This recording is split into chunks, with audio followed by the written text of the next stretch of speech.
Hello friends, मैं रोहित कुमार। पिछली video में हमने भारत का जो संवैधानिक विकास है उसको दो भागों में पढ़कर अध्ययन किया। एक भाग 1773 से 1858 के अंतर्गत भारत ब्रिटिश ईस्ट इंडिया जो शासित कर रही है भारत के ऊपर शासन, और दूसरा ब्रिटिश क्राउन के अंतर्गत भारत 1858 से 1947 ईस्वी तक। तो 1853 का अधिनियम है, एक्ट है, वो जो है ब्रिटिश ईस्ट इंडिया कंपनी के शासित भारत अधिनियम का अंतिम एक्ट है। और जो 1858 का जो भारत सरकार अधिनियम है वो ब्रिटिश क्राउन के अंतर्गत शासित भारत का प्रथम अधिनियम है। जो 1858 the Indian council act of 1858 Bharat सरकार अधिनियम 1858 ब्रिटिश क्राउन के अंतर्गत, ब्रिटिश ताज के अंतर्गत शासित भारत का पहला नियम है। कहने का तात्पर्य ये है, अब हम ब्रिटिश क्राउन के अंतर्गत शासित भारत का प्रथम नियम 1858 का अध्ययन करेंगे। तो इसके जो दस्तावेज हैं, उसके जो नियम है, उसे बनाने के पीछे का हम अध्ययन करें तो हम पाते हैं कि इसका जो प्रमुख उद्देश्य है वो भारत में कंपनी के शासन को समाप्त करना और भारत में द्वैत शासन प्रणाली को समाप्त करना है। इसके दो प्रमुख उद्देश्य भारत में कंपनी के शासन को समाप्त करना, ब्रिटिश ईस्ट इंडिया कंपनी के शासन को समाप्त करना, और भारत में जो द्वैत शासन प्रणाली है उसको समाप्त करना है। और इसका जो प्रमुख उद्देश्य है वो ये है कि अब हम भारत के जो शासन है वो ब्रिटिश क्राउन का एक आधिकारिक उपनिवेशिक के रूप में शासन हो, ब्रिटिश क्राउन के अंतर्गत आधिकारिक औपनिवेशिक के रूप में। तो इसके पीछे का अध्ययन करते हैं तो हम देखते हैं कि जो लॉर्ड पार्मस्टन है, उन्होंने 12 फरवरी 1858 को भारत में दोहरे शासन को दूर करने के लिए एक विधेयक संसद में प्रस्तुत किया, लेकिन किन्हीं कारणोंवश वह संसद में पारित नहीं हो पाया। तो लॉर्ड पाल्मस्टन भी प्रधानमंत्री थे ब्रिटेन के। इसके बाद जो लॉर्ड डर्बी प्रधानमंत्री बने, उन्होंने प्रस्तुत विधेयक को 2 अगस्त 1858 ईस्वी को महारानी विक्टोरिया के हस्ताक्षर के बाद पारित किया। यानी कि यह जो ब्रिटिश संसद में 2 अगस्त 1858 ईस्वी को लॉर्ड डर्बी ने महारानी विक्टोरिया के हस्ताक्षर के बाद पारित किया। और भारत में इसे भारत के प्रथम वायसराय लॉर्ड कैनिंग, क्वेश्चन आता है कि भारत के प्रथम वायसराय कौन है, तो लॉर्ड कैनिंग। उन्होंने इसकी घोषणा इलाहाबाद में कब की, 1 नवंबर 1858 ईस्वी को। तो जो भारत के शिक्षाविद हैं, उन्होंने 1 नवंबर 1858 ईस्वी को अपने भारत के शिक्षाविदों ने 1 नवंबर 1858 ईस्वी को इस इंडियन काउंसिल एक्ट ऑफ 1858 यानी कि भारत सरकार अधिनियम को अपने अधिकारों का मैग्ना कार्टा कहा। यानी महारानी विक्टोरिया द्वारा प्रस्तुत भारत के शिक्षा लोगों ने अपने अधिकारों का मैग्ना कार्टा कहा 1 नवंबर 1858 को। और यह जो है भारत शासन अधिनियम 1858 कहलाया। तो इसका जो प्रमुख उद्देश्य हम आपको बता ही चुके हैं कि द्वैत शासन समाप्त करना, ब्रिटिश ईस्ट इंडिया कंपनी का शासन समाप्त करना। और इसका एक और उद्देश्य है कि 1857 की जो घटना है, स्वतंत्रता संग्राम में सिपाही विद्रोह है, वो अब ना हो, उस जैसा कोई दूसरा विद्रोह अब ना हो। यह अधिनियम लॉर्ड कैनिंग ने कहा इलाहाबाद में कि यह अधिनियम भारत के शासन को अच्छा बनाने वाला अधिनियम जाना जाएगा। जब लॉर्ड कैनिंग ने इसकी घोषणा की इलाहाबाद में, तो उन्होंने इसको नाम दिया, इसको बारे में इसका टाइटल रखा कि भारत के शासन को अच्छा बनाने वाला अधिनियम। तो इसके उद्देश्य ईस्ट इंडिया कंपनी को समाप्त करना, और जो गवर्नर है क्षेत्र और राजस्व से संबंधी शक्तियाँ सारी ब्रिटिश क्राउन को दे दी गई। और इसकी जो विशेषताएं हैं भारत शासन, तो भारत का जो शासन है इसका जो विशेषताएं हैं इंडियन काउंसिल एक्ट 1858 की, यानी कि जो भारत का जो शासन है जो कंपनी के हाथों में था, अब ब्रिटिश महारानी विक्टोरिया के अधीन हो गया।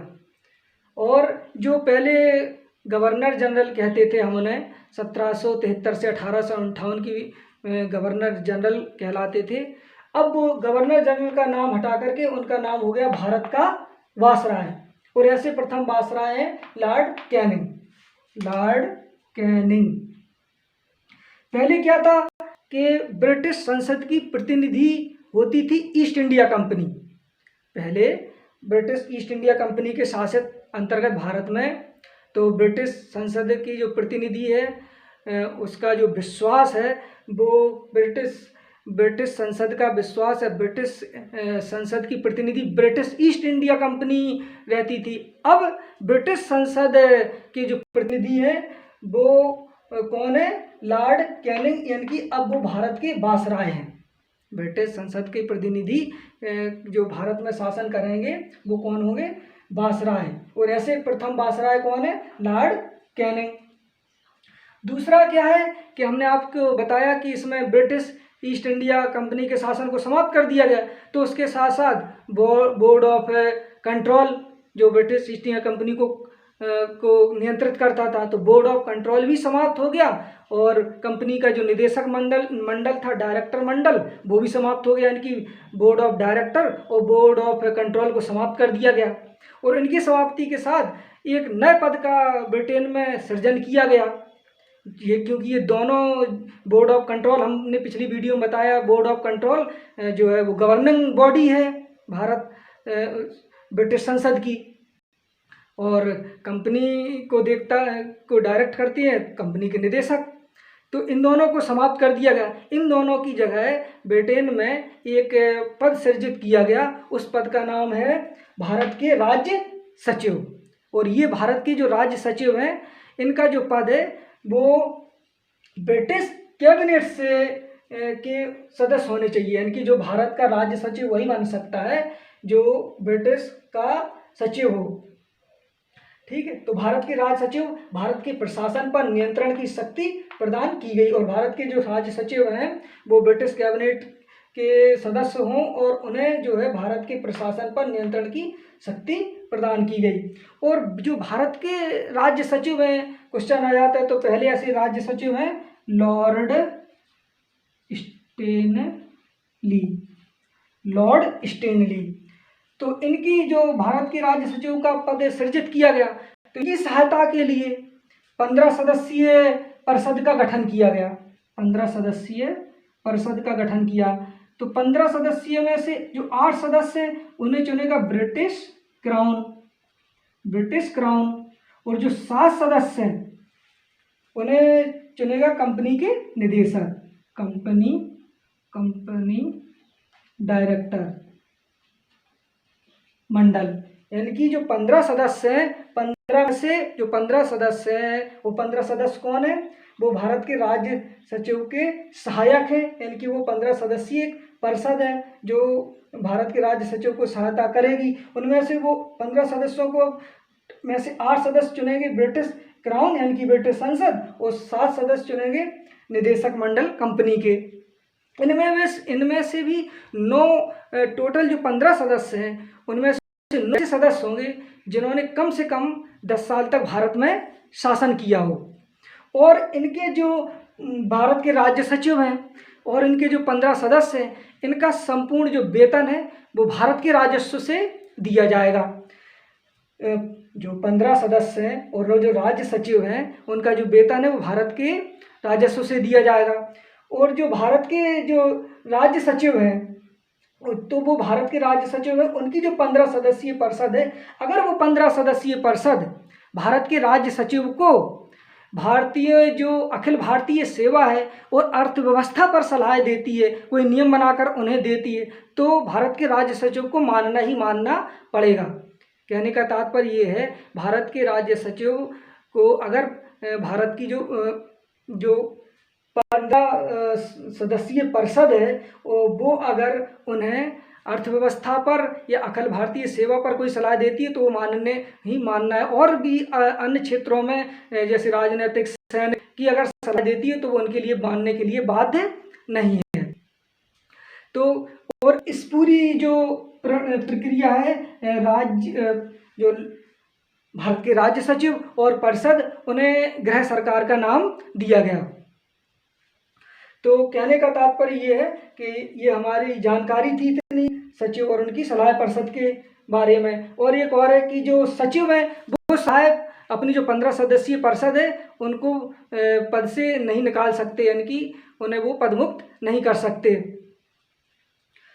तो गठन की जो एक सलाहकार समिति थी जिसे भारत और इस जो सलाहकार समिति है वो भारत में और इंग्लैंड में मुकदमा चला सकती है उन लोगों के ऊपर जो ब्रिटिश अधिकारी और जो भ्रष्टाचार में लिप्त पाए जाते हैं, चाहे वो ब्रिटेन में लिप्त पाए जाएं, चाहे वो इंडिया में अपने देश भारत में लिप्त पाए जाएं, तो ये परिषद उन पर मुकदमा चला सकती है, ब्रिटेन में भी और भारत में भी। अगर ये भी परिषद भ्रष्ट पाई जाती है तो इस पर भी मुकदमा चलाया जा सकता है।